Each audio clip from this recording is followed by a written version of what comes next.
Good morning, ladies and gentlemen. I would like to thank Phil Mays for giving me this opportunity to come and share our experiences in commodity collateral financing in India, and also to learn from this August gathering in this very important seminar and workshop.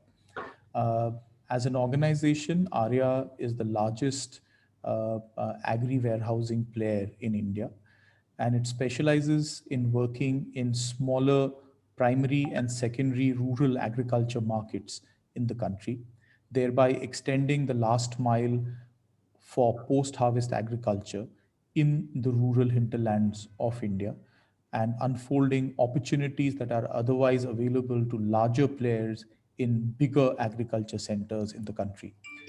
As an organization, we work as a post harvest value chain integrator, bringing together a integrated suite of services starting from aggregation of produce for FPOs that we do for on behalf of their members. We also provide warehousing services closer to the farm gate. We ensure that financial linkages are enabled for the smallholder farmers and their organizations at locations which are closer to where they are. We, as part of that process, we work with multiple banks where we act as collateral managers, as third party associates who ensure and certify the quality and quantity of produce against which banks extend commodity collateral financing to various entities. We also have our own financing arm to service locations where banks do not provide finance and to service those customers who are beyond the ambit of formal bank finance. We also provide market linkages for entities that store in our warehouses because we believe that storage, finance, and linkages to buyers and markets are they form a complete offering without which post-harvest architecture is incomplete. And in this journey, ARIA is today the largest agri warehousing player with the largest pool of near farm warehouses in the country. We manage about 1,500 warehouses across about 21 regions in the country. And we have a total asset under management of close to about $1 billion spread across these 1,500 warehouses. We have been able to leverage technology to extend the last mile in post harvest agriculture.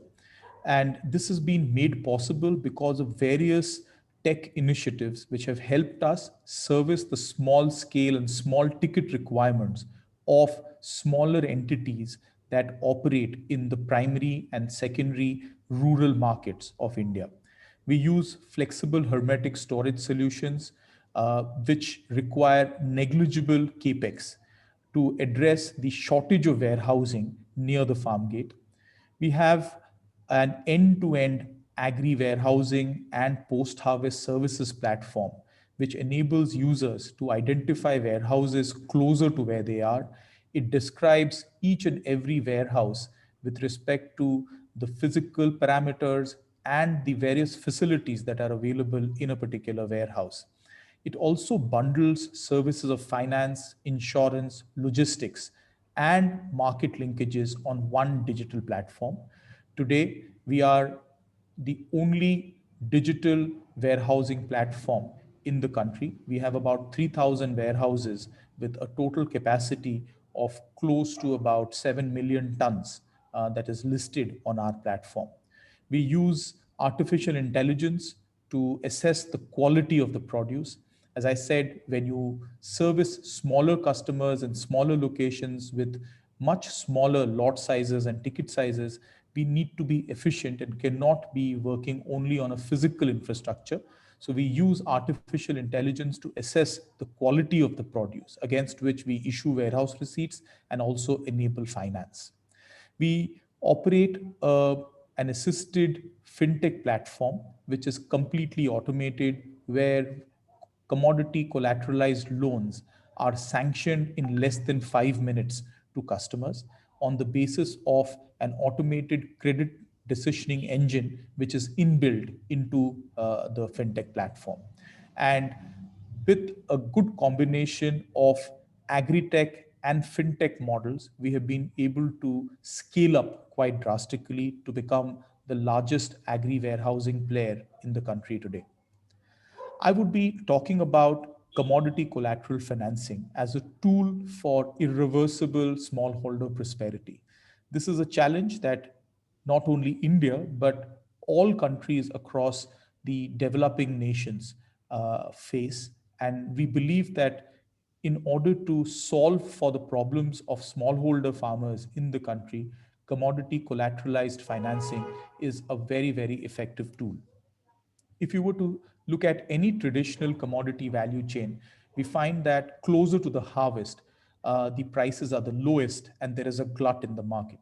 Now, the farmers are forced to sell in distress because they do not have access to cash flows at that time. And there we find excessive exploitation of farmers. Similarly, it, all other stakeholders are also not immune to these realities. So, if you consider a processor, for example, which forms a very important part of the agriculture value chain, the processors would normally prefer to buy during the harvest season when the prices are lower, and they may want to buy and store the produce.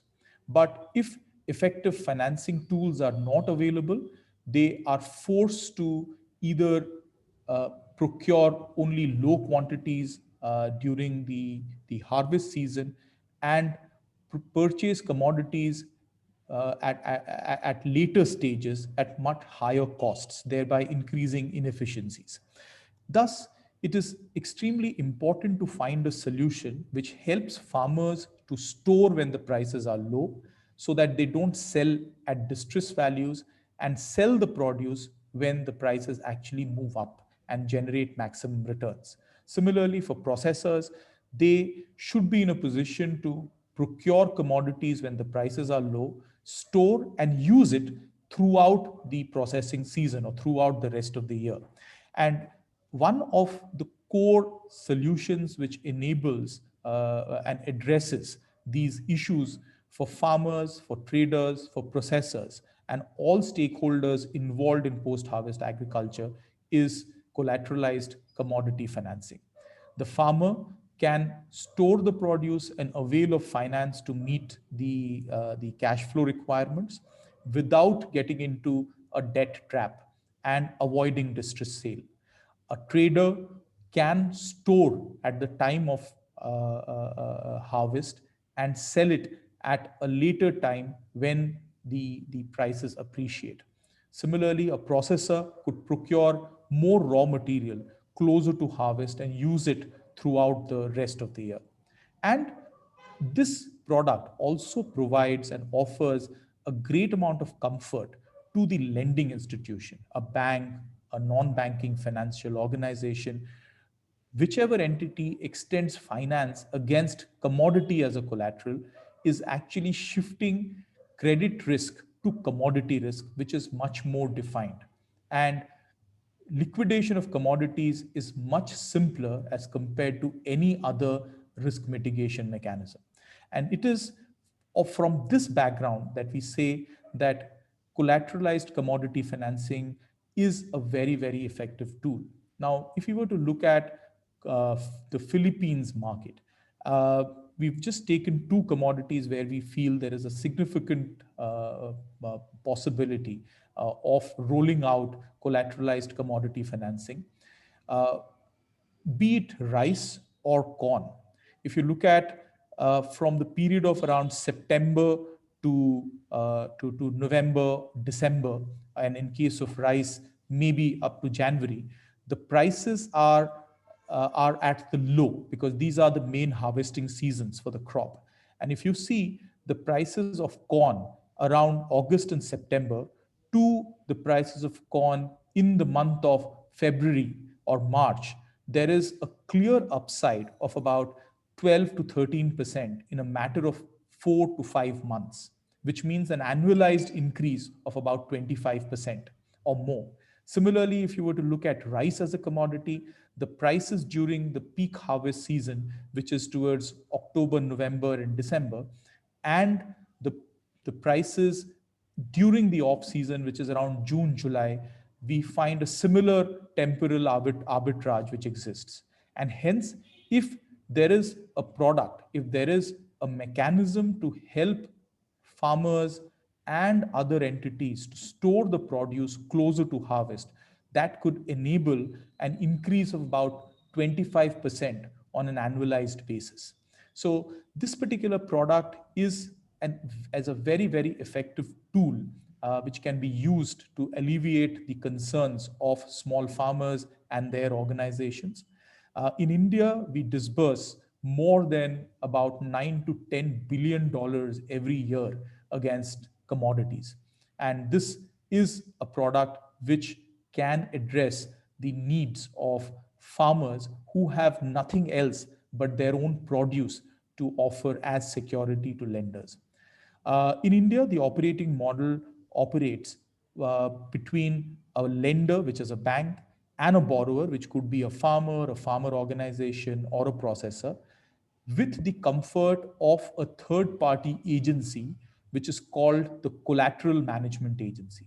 Now, this agency is a third party agency that certifies the quality and quantity of produce which is offered as collateral to the bank, and takes the produce in its own custody so that the bank has the required assurance to extend loans to borrowers. And this model works beautifully because it ensures that the bank takes a commodity risk, which is in the possession of a collateral management agency that acts as a third party agent on behalf of the bank to manage the collateral.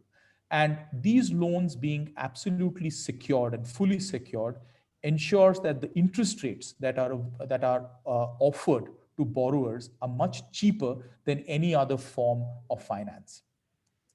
We have also seen this instrument being extremely useful for organizations of smallholder farmers.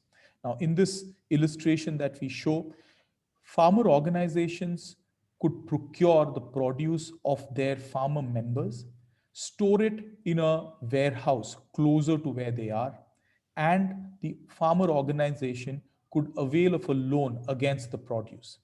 Now, when the producer organization procures the commodity from the farmers, it insulates the farmers from any price risk.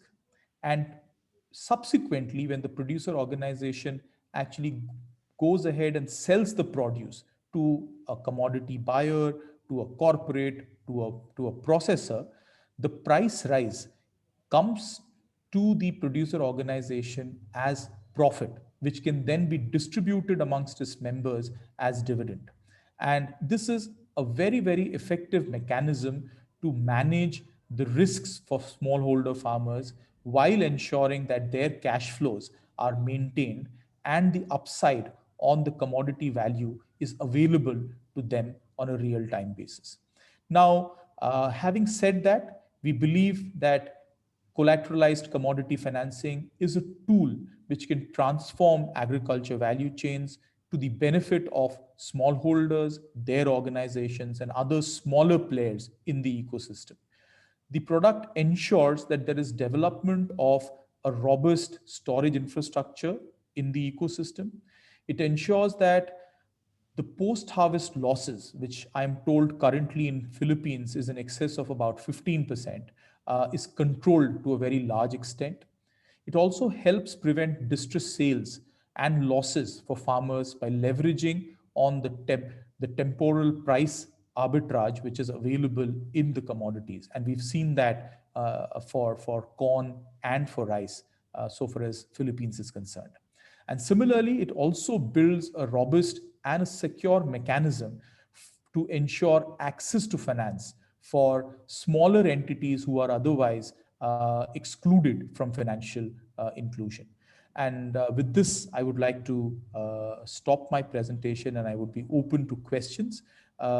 This is in brief what I wanted to share with you in terms of the concept of commodity collateralized financing and the ability of this particular tool to alleviate the concerns of smallholder farmers, their organizations, and other small players in Philippines and in similar countries. Thank you.